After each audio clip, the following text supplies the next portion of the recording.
ரீசெண்டா ஹாலிவுட்லேருந்து ரிலீஸ் ஆன ஒரு பெரிய பிளாக் பஸ்டர் மூவி தான் எஃப்1. ஸோ நம்ம எல்லாருமே இந்த படம் பார்த்துருப்போம். இந்த படத்தை பார்த்த அஜித் சாருடைய ஃபேன்ஸ் எல்லாருமே இப்போ என்ன வந்து சோஷியல் மீடியாவில் ரெக்வஸ்ட் பண்ணிட்டு இருக்காங்கன்னா, எப்படியாவது இந்த படத்தை நம்ம அஜித் சாரை வச்சு தமிழில் ரீமேக் பண்ணுங்கடான்ற மாதிரி அவங்களுடைய ஒப்பீனியனை சோஷியல் மீடியாவில் ஷேர் பண்ணிருக்காங்க. ஆக்சுவலாக அஜித் சார் ஃபேன்ஸ் மட்டும் கிடையாது, ஜென்ரலாக எல்லா கேட்டோன் ஆடியன்ஸுமே வந்து இப்போ சோஷியல் மீடியாவில் சொல்கிற ஒரு விஷயம் வந்து இந்த படத்தை அஜித் சாரை வச்சு ரீமேக் பண்ணால் நல்லா தான் இருக்கும் அப்படின்ற மாதிரியான அவங்க ஒப்பீனியன்ஸை ஷேர் பண்ணிட்டு தான் இருக்காங்க.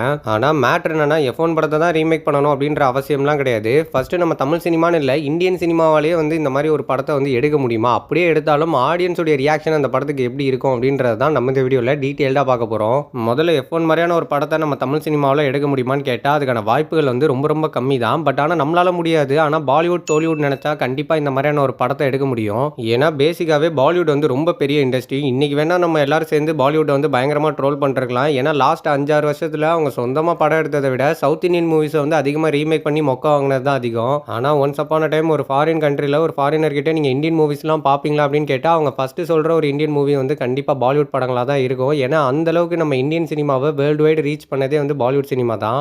ஸோ பாலிவுட் மாதிரி ஒரு பெரிய இண்டஸ்ட்ரி நினச்சாங்கன்னா அவங்களால எஃப்1 மாதிரியான ஒரு படத்தை கண்டிப்பாக எடுக்க முடியும். ஏன்னா இப்போ கூட ராமாயண படம் வந்து 1600 கோடிக்கு அவங்க தான் எடுத்துகிட்டு இருக்காங்க. அண்ட் இப்போ கூட எனக்கு தெரிஞ்சு நிறைய பாலிவுட் டைரக்டர்ஸ் அண்ட் ப்ரொடியூசர்ஸ் வந்து யோசிச்சுட்டு தான் இருப்பாங்க, ஏன் நம்மளும் வந்து ஒரு ஃபார்முலா ரேசிங் படம் பண்ணக்கூடாதுன்னு. ஏன்னா வந்து நிறைய சவுத் இந்தியன் படங்களே வந்து அவங்க ரீசெண்ட் டைமில் பயங்கரமாக ரீமேக் பண்ணியிருக்காங்க. ஸோ அதே மாதிரியான படங்கள் பண்ணணும்னு சொல்லிட்டு அவங்களும் ட்ரை பண்ணிருக்காங்க. ஸோ இப்போ ஹாலிவுட்லேருந்து ஒரு படம் ரிலீஸ் ஆகி இந்தியாவில் ஒரு பெரிய இம்பாக்டை கிரியேட் பண்ணியிருக்கு. நம்ம இந்தியன் ஃபேன்ஸும் ஸோ இந்த மாதிரியான ஒரு படத்தை இந்தியாவிலும் எதிர்பார்க்குறாங்க. அப்படின்றப்போ கண்டிப்பாக அவங்க இந்த மாதிரியான படங்கள் பண்ணுறதுக்கான சான்சஸ் இருக்குது. ஸோ ஒரு விஷயம் நம்ம கண்டிப்பாக ஒத்துக்கிட்டு தான் ஆகணும். நம்ம என்ன தான் பாலிவுட்டை வந்து பயங்கரமாக ட்ரோல் பண்ணாலும் இந்த இயர் அவங்க கிட்டேருந்து ரிலீஸ் ஆன சாவா வந்து பயங்கரமாக இருந்தது. அந்த படம் வந்து 1000 கோடிக்கு மேலே கலெக்ஷன் பண்ணுற அளவுக்கு ஒர்த்தான ஒரு படம் தான். ஜஸ்ட் மிஸ்ல தான் 1000 crore கலெக்ஷனே அந்த படம் மிஸ் பண்ணிச்சு. அண்ட் பாலிவுட்டுக்கு அப்புறமா டோலிவுட்டால் கண்டிப்பாக எஃப்1 மாதிரியான ஒரு படத்தை எடுக்க முடியும். ஏன் அப்படின்னா, ஸோ அவங்க கிட்ட வந்து பார்த்தீங்கன்னா ஏற்கனவே 1000 crore படங்கள் நிறைய இருக்குது. அண்ட் அதை தாண்டி அவங்க ஆக்டர்ஸ்க்குன்னு வந்து பார்த்தீங்கன்னா வேர்ல்டு வைடாக ஒரு பெரிய மார்க்கெட் வேல்யூ இருக்குது. ஸோ தெலுங்கு ஆக்டர்ஸ்க்கு வந்து தனித்தனியாக பெரிய மார்க்கெட் வேல்யூ இருக்குன்னு சொல்கிறத விட ஒட்டு மொத்தமாகவே தெலுங்கு படங்களுக்குன்னு வந்து வேர்ல்டு வைடாக ஒரு பெரிய மார்க்கெட்டே வந்து இப்போ செட் ஆகிருக்கு. அதாவது ஆடியன்ஸ் வந்து இப்போ என்ன நினைக்கிறாங்கன்னா, ஒரு தெலுங்கு படம் ரிலீஸ் ஆனால் கண்டிப்பாக போய் பார்க்கலாம் அப்படின்ற ஒரு மைண்ட் செட்டுக்கு வந்துட்டாங்க. ஏன்னா கடைசி 10 வருஷத்தில் தெலுங்கு படங்கள் பண்ண சம்பவம் அப்படி, அதாவது சின்ன படம் பெரிய படம்ன்ற வேறுபாடு இல்லாமல் நிறைய படங்கள் பெரிய லெவலில் சக்ஸஸ் ஆகியிருக்கு. ஸோ இந்த தெலுங்கு சினிமாவுக்கு இருக்கிற மாதிரியான ஒரு ஓவரால் மார்க்கெட் வேல்யூ நம்ம தமிழ் சினிமாவுக்கு இருக்கா இல்லையான்னு கேட்டால் கண்டிப்பாக நான் இல்லைன்னு தான் சொல்லுவேன். நம்ம இண்டஸ்ட்ரியில் இப்போ வரைக்குமே ரஜினி சார் படங்களுக்கும் விஜய் சார் படங்களுக்கும் கிடைக்கிற ரெஸ்பான்ஸ் வந்து வேற எந்த ஆக்டருடைய படத்துக்கும் கிடைக்கிறது இல்லை. அண்ட் என்னைக்கு அது ஜென்ரலாக எல்லா தமிழ் படங்களுக்கும் அதர் ஸ்டேட் அண்ட் ஓவர்சீஸ்லாம் நல்ல வெல்கம் கிடைக்க ஸ்டார்ட் ஆகுதோ அப்போ தான் நம்ம தமிழ் சினிமாவில் கண்டினியூஸாக நிறைய பெரிய படங்கள் பண்ண முடியும். அப்போ அது வரைக்கும் நம்மளால் இந்த ஃபார்முலா ரேசிங் மாதிரியான படங்கள்லாம் பண்ண முடியாது அப்படின்னு கேட்டால் தாராளமாக பண்ண முடியும். பட் ஆனால் நம்ம கலெக்ஷன்ஸ் வந்து பெருசாலாம் எதிர்பார்க்க முடியாது. அண்ட் பேசிக்காகவே நம்ம இந்தியன் பீப்புள்ஸ்க்கு இந்த ஃபார்முலா ரேசிங்லலாம் வந்து பெருசாக நாலேஜ் கிடையாது. அப்படி ஒருவேளை நம்ம இந்த மாதிரி ஒரு படம் பண்ணுறோம் அப்படின்னா கூட யங்ஸ்டர்ஸ் கிட்டேருந்து வேணால் இந்த படத்துக்கு வந்து ஒரு நல்ல ரெஸ்பான்ஸ் வந்து கிடைக்கிறதுக்கான சான்சஸ் இருக்குது. அதுவுமே வந்து 50-50 தான். ஏன்னா இந்த படத்தை பார்த்துட்டு நம்ம இந்தியன் சினிமாவில் இந்த மாதிரி படம் பண்ணியிருக்காங்களேன்னு சொல்லிட்டு பாராட்டுற யங்ஸ்டர்ஸை விட ஸோ நான் வந்து எஃப்1 மாதிரி இருக்குன்னு எதிர்பார்த்து வந்தோம் ப்ரோ, ஆனால் எஃப்1ல பாதி கூட இந்த படம் இல்லை அப்படின்னு சொல்லிட்டு அவங்க ஒன்று எக்ஸ்பெக்ட் பண்ணிட்டு வந்து இங்கே வேற மாதிரி ரிவ்யூ கொடுக்குற யங்ஸ்டர்ஸ் தான் இப்போல்லாம் வந்து அதிகமாக இருக்காங்க. ஸோ மேக்ஸிமம் யங்ஸ்டர்ஸே இந்த மாதிரி ஒரு ரிவ்யூ கொடுக்கும்போது நம்ம ஜென்ரல் ஆடியன்ஸ் பக்கம் போனோம்னு வச்சுக்கோங்களேன், அவங்கெல்லாம் வந்து ஓப்பனாக சொல்லிடுவாங்க. என்ன சொல்லிடுவாங்கன்னா, படம் ஃபுல்லாக வந்து கார் ஓடிக்கிட்டே இருக்குது, ஒரே சத்தமாக இருக்குது, கதையும் இல்லை ஒன்றும் இல்லை, இந்த படம் ஏன் எடுத்தானுங்களே தெரிலன்ற மாதிரியான ஒரு ரிவ்யூ தான் அவங்க வந்து மெஜாரிட்டியாக கொடுப்பாங்க. அண்ட் இந்த மாதிரிலாம் ரிவ்யூஸ் வந்ததுன்னு வச்சுக்கோங்களேன், ஸோ அவங்க இந்த படத்துக்காக போட்ட எஃபர்ட்ஸ் எல்லாம் வந்து ஒன்றுமே இல்லாமல் போயிடும். நீங்கள் இதே எஃப்1 படத்தை எடுத்துக்கிட்டிங்கன்னா அவங்க இந்த படத்துக்காக போட்ட உழைப்பு வந்து ரொம்ப அதிகம். அந்த படத்துடைய பட்ஜெட்டே 1700 கோடிக்கு மேலே. அண்ட் அந்த படத்தில் ஒரு சில ஒரிஜினல் ஃபார்முலா ரேசர்ஸ்மே வந்து நடிச்சிருந்தாங்க. அண்ட் அதே மாதிரி அவங்க யூஸ் பண்ண எல்லா காருமே வந்து ஒரிஜினல் கார் தான். ஒரு காரோட விலையே வந்து 150 கோடிக்கு மேலே. அண்ட் இது எல்லாத்தையும் தாண்டி அவங்க நிறைய சீன்ஸ் வந்து ரியலாக தான் ஷூட் பண்ணியிருக்காங்க. ஒரு சில சீன்ஸ் வந்து அவங்க நினச்ச மாதிரி வரணுங்கிறதுக்காக சோனி அண்ட் ஆப்பிள் கிட்ட ரெக்வஸ்ட் பண்ணி ஒரு மினி கேமெல்லாம் ரெடி பண்ணி வந்து பார்த்தீங்கன்னா நிறைய சீன்ஸ் வந்து ஷூட் பண்ணியிருக்காங்க. ஸோ இந்த அளவுக்கு அவங்க ஒரு படத்துக்காக ரிஸ்க் எடுக்கிறாங்க.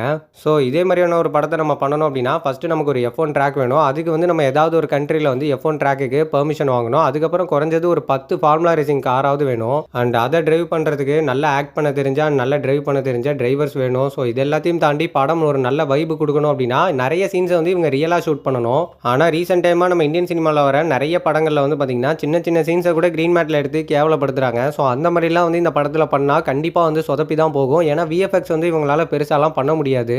அண்ட் என்னை பொறுத்த வரைக்கும் அஜித் சாரை லீடாக வச்சு இந்த 24 hours ரேசிங் இருக்குல்ல, அதை ஒரு கான்செப்டாக எடுத்துகிட்டு ஒரு படமாக பண்ணால் செம்மையாக இருக்கும்.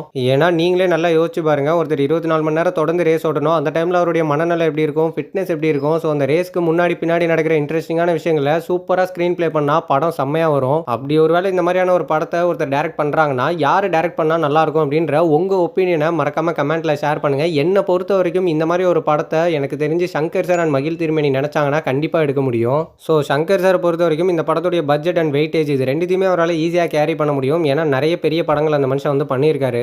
அண்ட் மகிழ் சாரை பொறுத்த வரைக்கும் இன்னைக்கு இருக்கிற டேரக்டர்ஸில் ஒன் ஆஃப் த பெஸ்ட் டேரக்டர்னா கண்டிப்பாக அவரை நான் மென்ஷன் பண்ணியே ஆவேன். அவருக்கான ரெகக்னேஷன் ஆனால் வந்து பார்த்தீங்கன்னா சரியாக கிடைக்கல. அவர் விடாமுயற்சியுமே வந்து ரீமேக்காக எடுத்துருக்கலாம். ஸோ அதுவுமே ஒரு ஹாலிவுட் படத்துடைய ரீமேக் தான். பட் இருந்தாலும் ஒரு ஹாலிவுட் படத்தை ஒரு ஹாலிவுட் ஸ்டைலே எடுத்து நம்ம ஆடியன்ஸ்க்கு கன்வின்சிங்காக கொடுக்குறது அப்படிங்கிறது சாதாரணமான விஷயம் கிடையாது. பட் அதை வந்து அவர் நல்லாவே பண்ணார். ஆனால் என்ன இளவனே புரியல. இன்னைக்கு வந்து F1 படத்தை பார்த்துட்டு இந்த படத்தை அஜித்தை வச்சு ரீமேக் பண்ணுறான்னு சொல்கிறதும், அன்னைக்கு விடாமுயற்சி படம் வரும்போது இதெல்லாம் ஒரு படமா, இதை ஏன்டா அஜித்தை வச்சு ரீமேக் பண்ணுறீங்கன்னு கேட்டதும் ஒரே அஜித் சாருடைய ஃபேன்ஸ் தான். ஏன் இப்படி பண்ணானுங்கன்னு எனக்கு வந்து சத்தியமாக புரியல.